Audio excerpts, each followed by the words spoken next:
نحمدہ ونصلی ونسلم علی رسولہ الکریم اما بعد۔ محترم معزز سامعین و ناظرین، مفتی سعید الرحمن سعدی آپ کو اپنے چینل پر خوش آمدید کہتے ہیں۔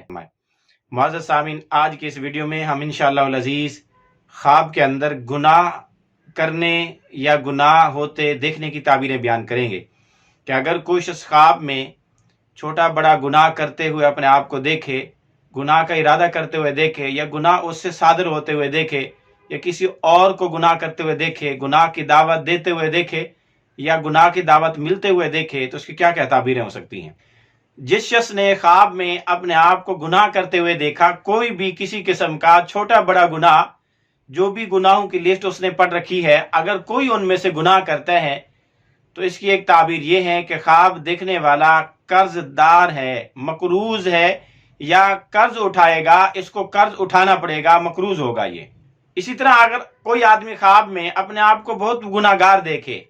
یعنی اس کو یہ محسوس ہو رہا ہو، فیل ہو رہا ہو خواب کے اندر کہ میں بہت بڑا گناہ گار ہوں، مجھ سے بہت سارے گناہ ہو چکے ہیں، تو اس کی تعبیر یہ کہ خواب دیکھنے والا بہت زیادہ مقروض ہے، یا ان قریب بہت زیادہ قرضے میں جکڑا جانے والا ہے۔ اسی طرح اگر کوئی آدمی خواب میں اپنے آپ کو گناہ کا اعتراف کرتے ہوئے دیکھے، یہ کہے کہ مجھ سے غلطی ہوگی، میں نے گناہ کیے ہیں، مجھ سے گناہ سرزد ہو گئے ہیں،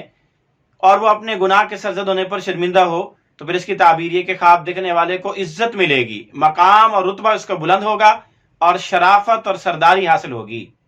اسی طرح اگر کوئی آدمی خواب میں گناہ کرتے ہوئے دیکھے یا گناہ ہوتے دیکھے، کسی اور کو کرتے دیکھے، تو اس کی تعبیر یہ ہے کہ خواب دیکھنے والے پر یا اس علاقے پر یا اس کے آس پاس کے لوگوں پر اللہ کا کوئی عذاب، کوئی آفت، کوئی مصیبت نازل ہو سکتی ہے۔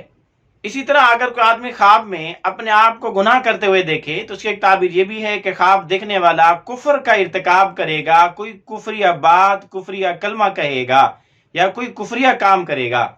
اسی طرح اگر کوئی آدمی خواب میں گناہ کرتے ہوئے اپنے آپ کو دیکھے یا گناہ کیے ہوئے اپنے آپ کو دیکھے، یعنی یہ محسوس کرے کہ اس سے کوئی گناہ ہو گیا ہے، تو اس کی ایک تعبیر اسی طرح سے ہو سکتی ہے کہ خواب دیکھنے والے سے واقعی کوئی گناہ ہوگا، یا خواب دیکھنے والا کسی فتنے میں، آزمائش میں، مصیبت میں پڑے گا۔ اسی طرح اگر کوئی آدمی خواب میں اپنے گناہوں کا اعتراف کرتے ہوئے اپنے آپ کو دیکھے کہ وہ گناہوں کا اقرار کر رہا ہے کہ مجھ سے یہ گناہ ہو گئے ہیں،